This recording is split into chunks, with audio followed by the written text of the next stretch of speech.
जो श्याम के साथ अब को अपराधेश, अब तो मन बचा ही नहीं, तो भगवान को कौन आराधेगा? उधो मन न भयो दस। अब बताइए कि इसमें भी श्रृंगार है, लेकिन इस श्रृंगार का कैसा रूप है? इसमें वियोग ही है, वियोग है।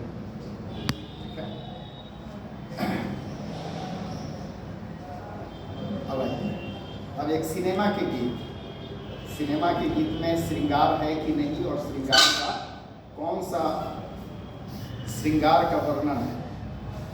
तुझे ना देखूं तो चैन मुझे आता नहीं। अगली पंक्ति बोलो।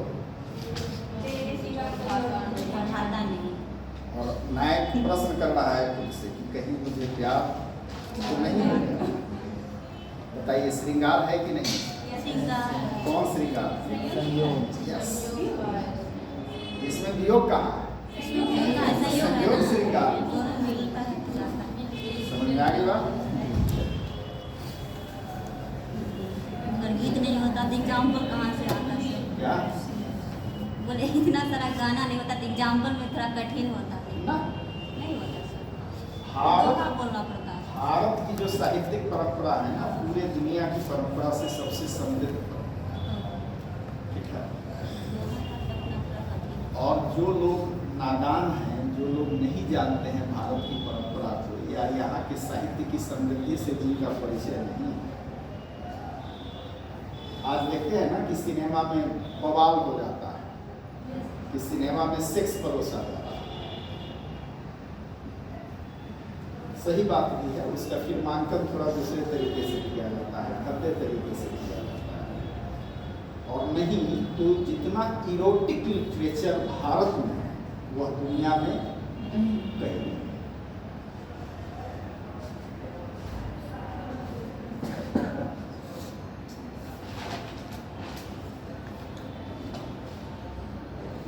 चलिए, तो हम लोग अभी चर्चा कर रहे थे कहाँ?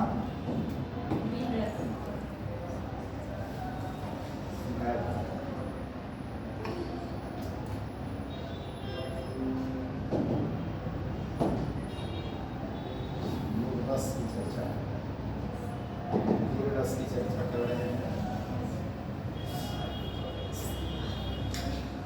वीर रस का स्थायी भाव क्या होता है? उत्साह होता है। और रौद्र रस का स्थायी भाव क्रोध और उत्साह दोनों में अंतर है। जब किसी रचना या वाक्य से वीरता जैसे अस्थायी भाव की उत्पत्ति होती है तो उसे वीर रस कहते हैं।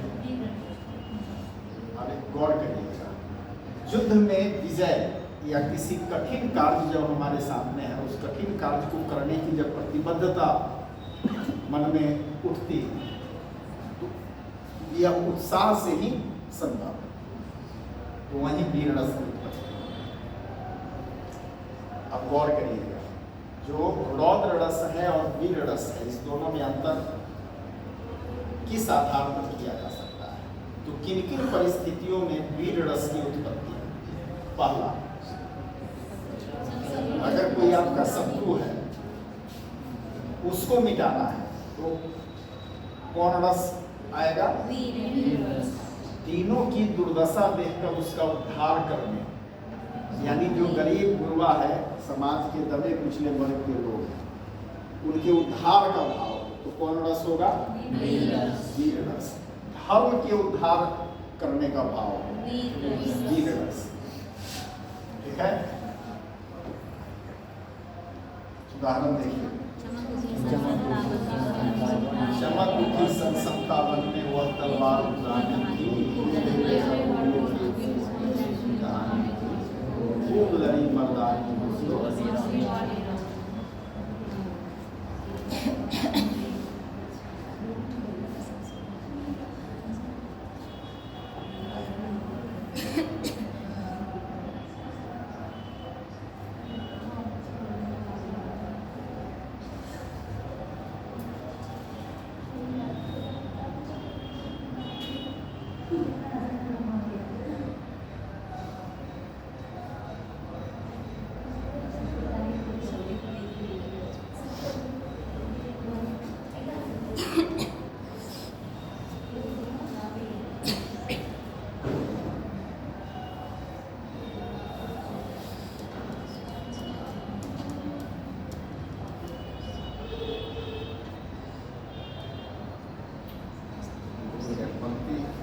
नहीं आ रहा है।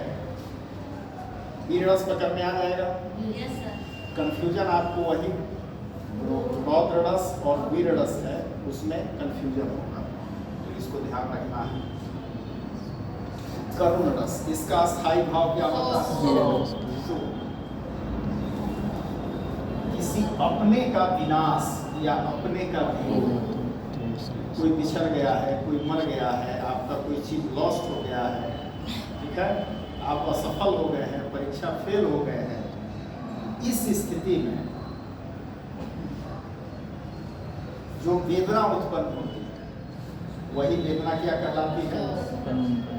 वो करुण रस की सृष्टि करती है। जैसे उदाहरण देखिए, पहले इसको पढ़िए। यही खरकती हाय शूल सी पीरा मिली दशरथ के ग्लानि त्रास नहीं खरकती हाय शूल सी पीरा उर्मे दशरथ के ग्लानि त्रास वेदना विमंडित शाप कथा वे कर न सके। यह एक पंक्ति है, इसका अर्थ क्या है, तो प्रसंग क्या है सोचिए। दशरथ ने 3 शादियां की, कौशल्या, सुमित्रा, कैकेयी। सबसे प्रिय कौन थी? और कैकेयी को वचन दिया था दशरथ ने कि तुम हमसे वरदान मांग सकती हो, मुंह मांगा हुआ तुम्हें मिलेगा। और कैकेयी ने क्या मांग लिया था? राजपाट। राम के लिए 14 वर्ष का वनवास। और राम ज्येष्ठ पुत्र थे दशरथ, यानी पिता का जो प्रतिनिधि होता है भारतीय परंपरा में, वह उसका बड़ा पुत्र होता है। तो राम दशरथ के प्रतिनिधि थे, और उस राम को जिसको अब अयोध्या का राजपाट संभालना था, उस राम को 14 वर्ष वनवास दे दिया जाता है। किसके द्वारा? दशरथ के द्वारा। दशरथ देते हैं ना। तो पत्नी कैकेयी का कहा मानते हुए, मतलब उसके वचन को पूरा करने के लिए राम अपने प्रिय पुत्री दशरथ अपने प्रिय पुत्र राम को 14 वर्ष का वनवास था। और उसके बाद उस पिता की स्थिति क्या हो सकती है आप समझ सकते हैं।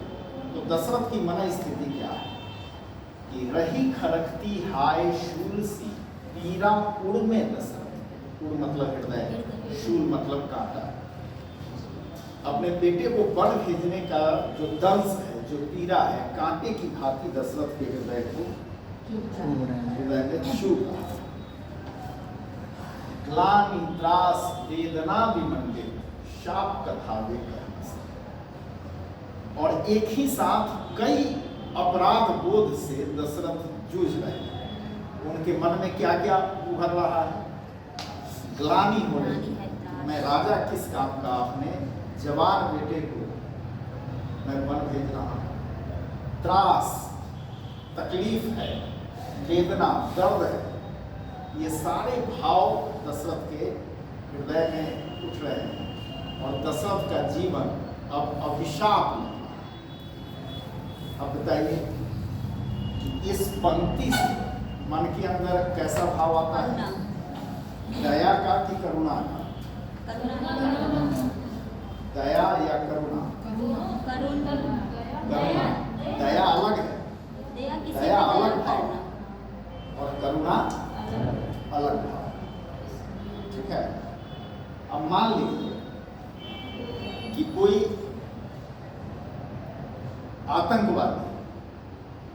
आतंकवादी है जिसने हजारों लोगों को बम विस्फोट किया और मार दिया, और उस आतंकवादी को हमारी सेना ने छलनी कर दिया, पूरा ऊपर से नीचे तक गोली मार दिया आपके सामने।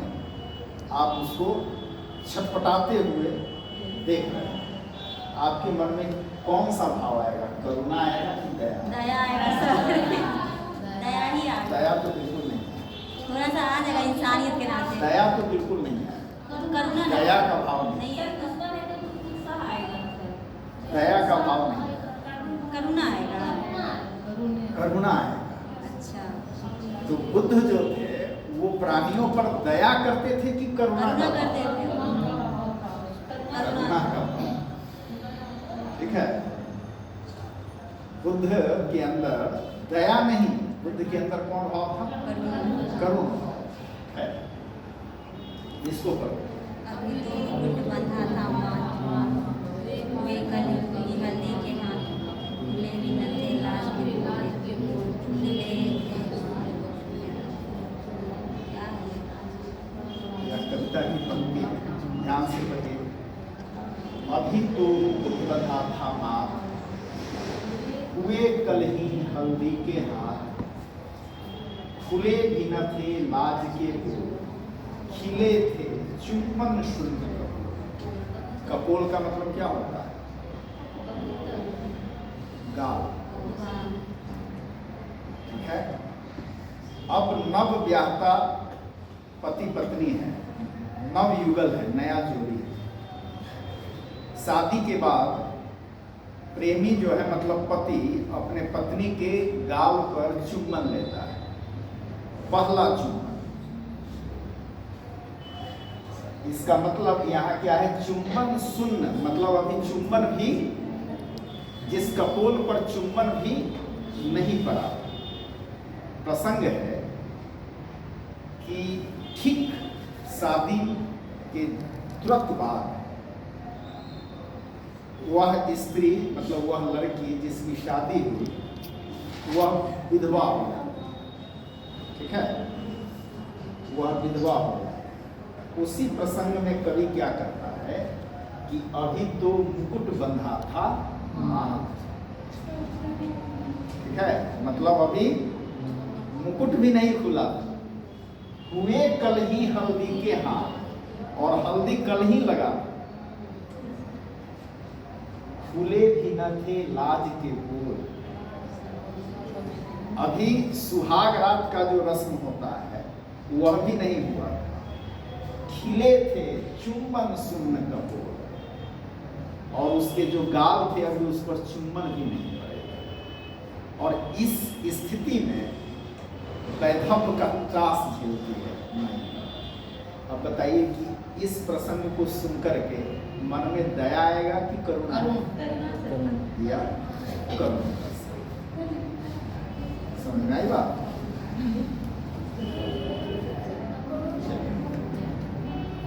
इसको कहिए। इसका स्थायी भाव आश्चर्य। अद्भुत रस। इसका स्थायी भाव क्या है? आश्चर्य। आश्चर्य। अद्भुत रस का स्थायी भाव आश्चर्य। जब व्यक्ति के मन में विचित्र अथवा आश्चर्यजनक वस्तुओं को देखकर जो विस्मय आदि के भाव उत्पन्न होते हैं उसे क्या कहा जाता है? अद्भुत रस। अद्भुत रस। ये सर ऑप्शन में ये भी ना सकता है इसमें, इसका अर्थवन आश्चर्य।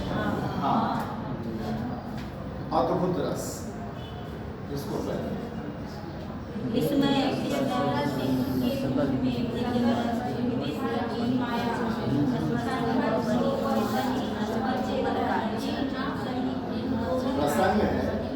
प्रसंग है कि वो तो बड़ा बदमाश है, मिट्टी खा रहा था। कन्हैया जसोदा कान पकड़ती है, बोलते कि मुँह खोलो। जब मुँह खोलता है ब्राह्मण दिखता है, यशोदा क्या देखती है? पूरा ब्राह्मण। देख यशोदा शिशु के सकल विश्व की माँ है। यह जो संसार का जो चक्र है वह सारा आवागमन का सारा चक्र, सृष्टि की संपूर्ण प्रक्रिया कृष्ण के मुंह में वह देखे। अब यह तो आश्चर्य है, क्षण भर को वह बनी अचेतन, और यह देख करके यशोदा जो है वह मूर्तिवत हो जाती है। हिल न सकी कोमल काया, मतलब वह मूर्तिवत हो जाती है, वह आश्चर्यचकित हो जाती है। अब इसमें एक आश्चर्य की सृष्टि होती है, तो इसमें कौन रस हो जाएगा? अद्भुत रस। अद्भुत रस। हंस का मतलब क्या? जुगुप्सा। इसका स्थायी भाव जुगुप्सा है। जुगुप्सा। ठीक है, और जुगुप्सा किसको कहते हैं? यहाँ पर घृणित वस्तु जिससे आप घृणा करते हैं, घृणित चीज या घृणित व्यक्ति को देखकर या उनके संबंध में विचार करके या उनके संबंध में सुनकर मन में उत्पन्न होने वाली घृणा या ग्लानि ही विभत्स रस कहा। उदाहरण के तौर पर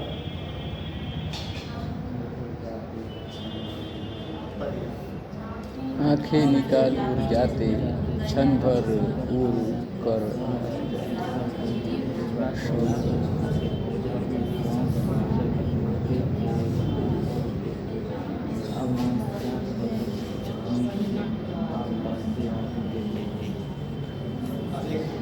एक दृश्य है, वह दृश्य है युद्ध के बाद जो रण क्षेत्र की स्थिति होती है।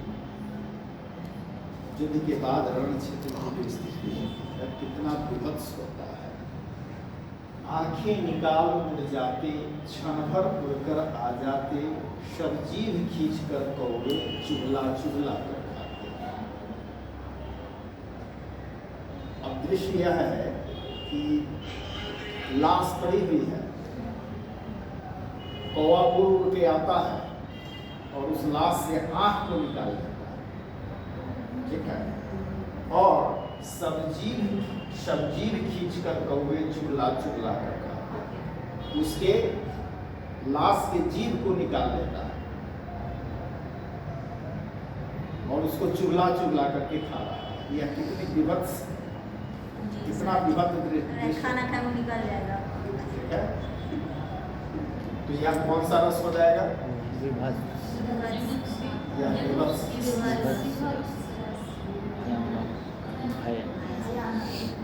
भयानक, जिसका स्थायी भाव है, जिस चीज को सुन करके भय होता है। जब किसी भयानक या बुरे व्यक्ति या वस्तु को देखने या उससे संबंधित वर्णन करने या किसी दुखद घटना का स्मरण करने से मन में जो व्याकुलता या परेशानी उत्पन्न होती है उसे ही भय कहते हैं, और भय के उत्पन्न होने से जिस रस की उत्पत्ति होती है उसे भयानक।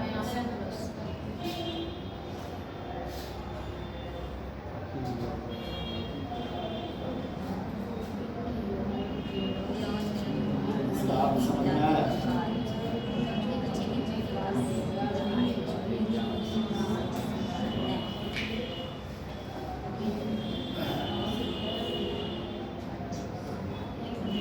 या एक दृश्य की सृष्टि करता है।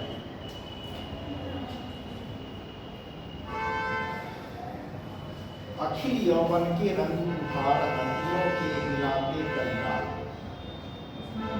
कचों के चिकने काले ब्याल केचुली कांस सिवार, हड्डियों के हिलाते कंकाल। मान लीजिए कि आपके सामने है कोई ऐसा नर कंकाल उत्पन्न हो जाए जो केवल हड्डी का ढांचा हो, तो आपके मन में कैसा भाव उत्पन्न होगा? आपने कोई फिल्म देखा है? महेश भट्ट कैंप का कोई फिल्म? महेश भट्ट के निर्देशन का कोई फिल्म देखा है? नहीं देखा। जितना हिंदी में भूतहा फिल्म है जिसको भूल भुलैया के बारे में लोग नहीं जानते। वो तो फनी नहीं, भूतनाथ विद थ्रिलर है। 90 हाँ 90 भट्ट कैंप का ही। अब उसमें आप देखते होंगे जब सिनेमा चलता है तो उसमें प्लेबैक म्यूजिक भी आता है, बहुत खतरनाक और प्लेबैक म्यूजिक सुन करके आपके मन में कैसा भाव आता है? भय का। और हमको बहुत अच्छा लगता है थ्रिलर फिल्म। तो रात में हम थ्रिलर फिल्म देखते हैं। इसके बाद डर नहीं लगता है सर? देख तो हम लोग भी लेते हैं लेकिन भर रात सो नहीं पाते। नहीं, उसमें कोई दिक्कत नहीं। उसके जो दृश्य होते हैं या उसके जो प्लेबैक म्यूजिक बजता है वह म्यूजिक कैसा होता है? मन में भय उत्पन्न करता है। उत्पन्न करने वाला बैकग्राउंड। तो कोई भी शब्द, कोई भी परिस्थिति जिससे मन में भय उत्पन्न हो, वह कैसा रस हो जाएगा? कितने रस देख लिया आप लोगों ने? अब है सर पंक्ति पढ़े थे। अच्छा हाँ हल्दी वाला। शांत रस। इसका स्थायी भाव क्या है? और वेद का मतलब क्या होता है? उदासीनता। उदासीनता मतलब शांत बैठना, उदास बैठना। नहीं। दुखी। उदासीनता का मतलब उदास बैठना नहीं। उदासीनता का मतलब हुआ न उपद्रव से लेना न महापाप से लेना। इसका मतलब ना तो किसी चीज से बहुत खुश हो जाना और ना ही किसी चीज से बहुत दुखी होना। दुखी। इसको क्या बोलते हैं? अरे तुम आओ चाहे जाओ, उससे हमको कोई फर्क नहीं नहीं पड़ता। पड़वे नहीं करता। उसको शांत रस नहीं, उदासीन। उदासीन इस स्थिति को कहते हैं। अंग्रेजी में इसके लिए कौन सा है? न्यूट्रल। इसको क्या बोलते हैं? न्यूट्रल। ठीक है। इसी के लिए शब्द आता है निर्वेद। ठीक है। मोक्ष और अध्यात्म की भावना से जिस रस की उत्पत्ति होती है उसे ही हम क्या बोलते हैं? शांत रस। शांत। इस रस में तत्व ज्ञान की प्राप्ति अथवा संसार से विरक्त होना, परमात्मा के वास्तविक रूप का ज्ञान होने पर मन को जो शांति मिलती है वही शांत रस की उत्पत्ति है। इसको जब मैं था तब घड़ी नहीं, जब दीपक देखा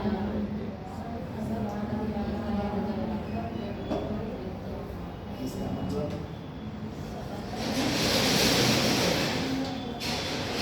कवि कहता है कि जब तक मेरा अहम जिंदा था, मेरा अभिमान जिंदा था, तब तक हमें ईश्वर कहीं देख नहीं रहा था। जब मैं था मतलब मेरा अभिमान जब तक जिंदा तब हरि नहीं, तब हमें ईश्वर कहीं नहीं दिख रहा। अब हरि है, मैं नहीं। अब मैं तो हूँ ही नहीं क्योंकि मेरा अभिमान अब नहीं है, और इसीलिए हमको सर्वत्र क्या दिखता है? ईश्वर दिखता है। पहली पंक्ति का अर्थ समझ गए? जब मैं था तब हरि नहीं, अब हरि है, मैं नहीं। सब अंधियारा मिट गया जब दीपक देखा पाए। ऐसा कब हुआ? यह अंधियारा कब मिटा? जब मैंने खुद के अंदर एक दीपक का दर्शन कर लिया। दीपक देखा माही मतलब जब मैंने खुद के अंदर जिस दिन से एक दीपक को देख लिया, दुनिया का सारा अंधियारा हमारे सामने से मिट गया। अब बताइए कि इसमें कैसा रस है? शांत रस। एक और उदाहरण है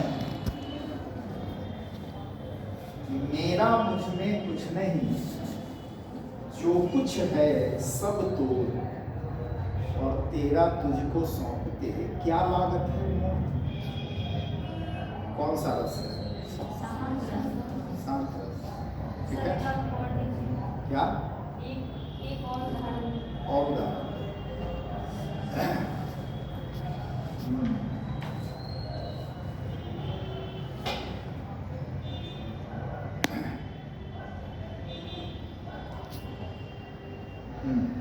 अब तो सिनेमा के गीत का होगा। एक सिनेमा का गीत है, पता नहीं कौन फिल्म का गीत है। हर दिल में है रब बसता।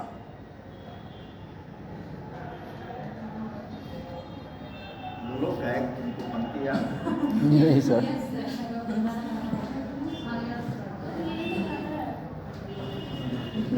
अच्छा कौन?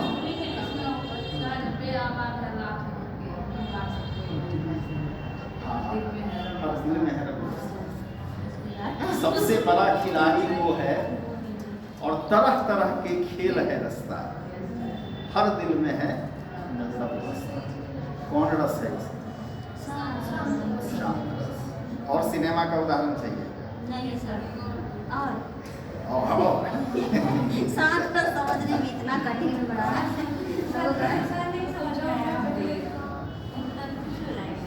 शांत रस का एक और उदाहरण जिसमें सोचो।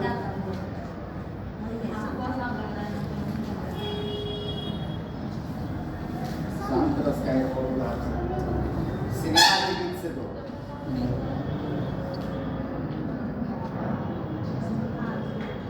सिनेमा के गीत से उठाइए शांत रस जिसमें है। ऐसे कर सकते हैं, उठाइए। हमको तो नहीं आता है, सुन के भूल जाते हैं। अच्छा चलिए, एक गीत है सिनेमा का, हम तो 90 वाला ही गीत तो ज़्यादा याद है, नया वाला गीत सब सुनने का मौका नहीं मिलता है, इसलिए कम सुनते हैं। तो एक गीत है 19 उस समय का,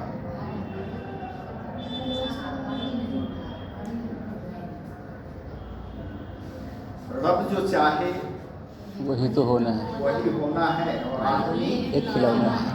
कौन रस है? कौन रस है? शांत रस। समझ में आई बात?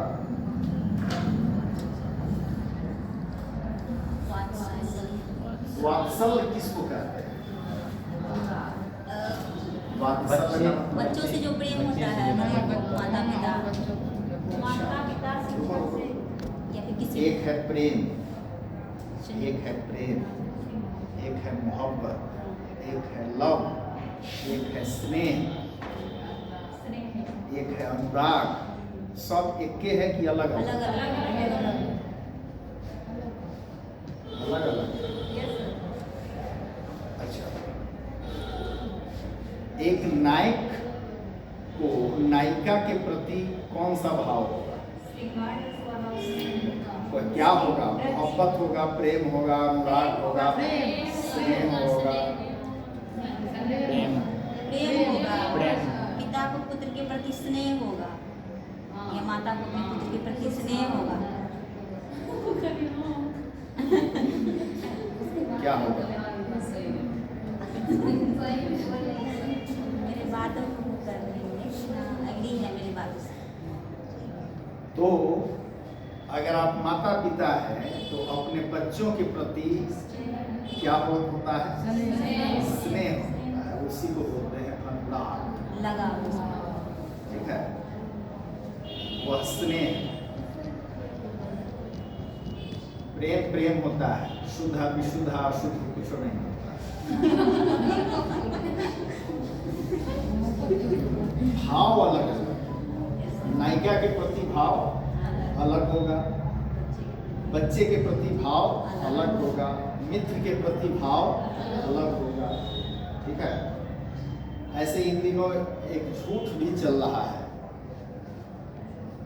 हमारे समाज में, फ्रेंडशिप। फ्रेंडशिप और फ्रेंडशिप अब कंसेप्ट है गर्लफ्रेंड और बॉयफ्रेंड,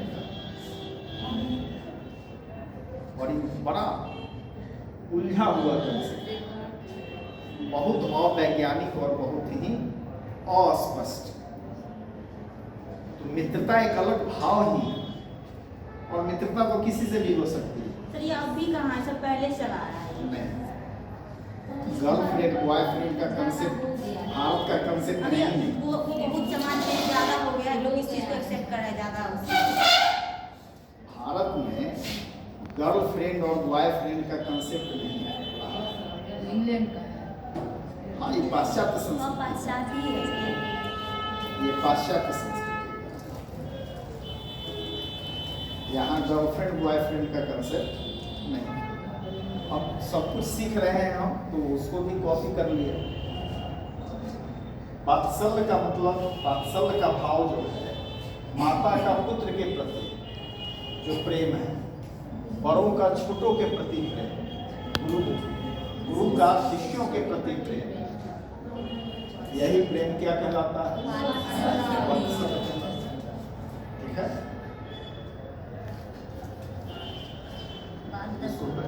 बाल दशा नीरज जसोदा पुण्य पुण्य नंद गुलावती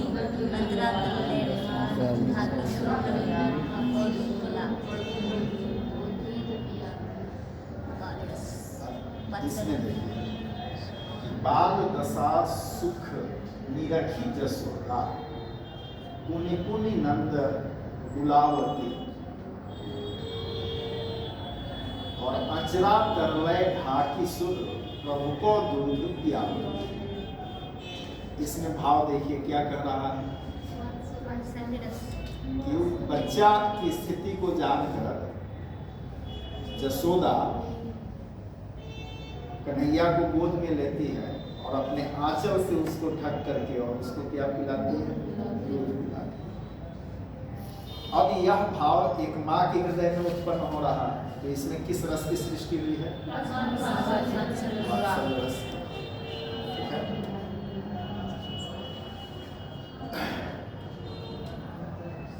भक्ति रस। रति का मतलब क्या होता है? प्रेम। और देव को का मतलब देवता। तो देवता के प्रति जो, ईश्वर के प्रति जो प्रेम है उसको क्या बोलते हैं? देवरति। तो भक्ति रस का स्थायी भाव क्या है? देवरति।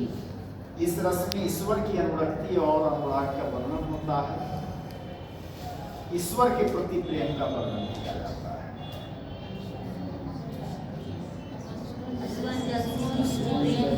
आंसुओं के जल से सींच सींच कर प्रेम का बेली बोया है, यानी प्रेम का पौधा लगाया है जिसमें आंसुओं के जल से जिसकी सिंचाई हो रही है और मीरा की लगन लागी होनी हो तो नहीं, इसको करुण रस न समझ, आंसुओं रस इसमें करुण रस तो है नहीं, तो भक्ति रस है इसमें।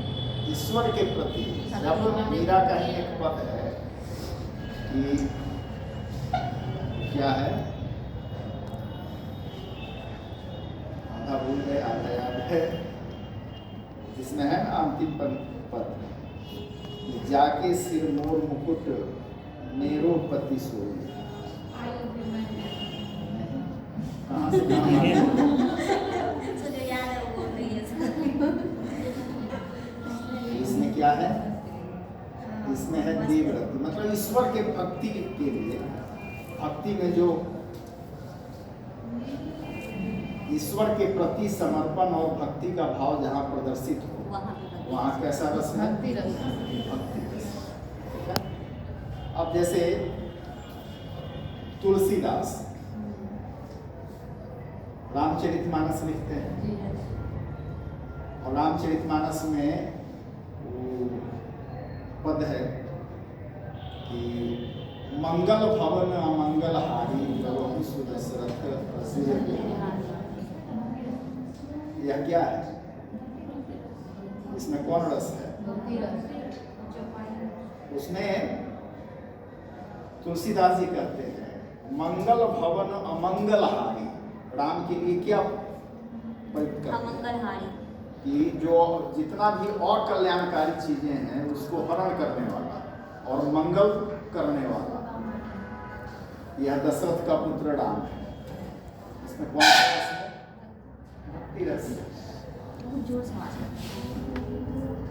चलिए, तो 11 रस, अब एक एक करके मैं रस पूछूंगा, आप बताइएगा उसका स्थायी भाव। श्रृंगार रस का स्थायी भाव होगा। श्रृंगार रस का प्रेम, उत्साह, आनंद, आनंद। श्रृंगार रस का स्थायी भाव। श्रृंगार रस का प्रेम। श्रृंगार रस का स्थायी भाव। रति अपने रति प्रेम। श्रृंगार रस का स्थायी भाव हो गया। जी, रति। ठीक है, चलिए मधु तुम बोलो हास्य रस का स्थायी भाव। हास होता है, हास होता है। ठीक है, चलिए आप बताइए करुण रस का स्थायी भाव। ठीक है, करुण रस का स्थायी भाव। आप बताइए शांत रस का स्थायी भाव। शांत रस का स्थायी भाव। शांत का तो था निर्वेद मतलब उदासीनता। रौद्र रस का स्थायी भाव। क्रोध क्रोध। वीर रस का स्थायी भाव। साफ उत्साह। भक्ति रस का स्थायी भाव। देवरति। वात्सल्य रस का स्थायी भाव। वात्सल्य ठीक है, अनुराग वही बात समझ में आ गई। कुछ हट के नहीं बोलते हैं सर। हो गया। चलिए, तो रस का प्रसंग खत्म। अब आप लोग प्रैक्टिस करिए, क्योंकि इतना पढ़ लिए और समझ लीजिए कि इतना पढ़ लेने से प्रश्न पकड़ में आ जाएगा। तो ये बुलावा है, बुलावे में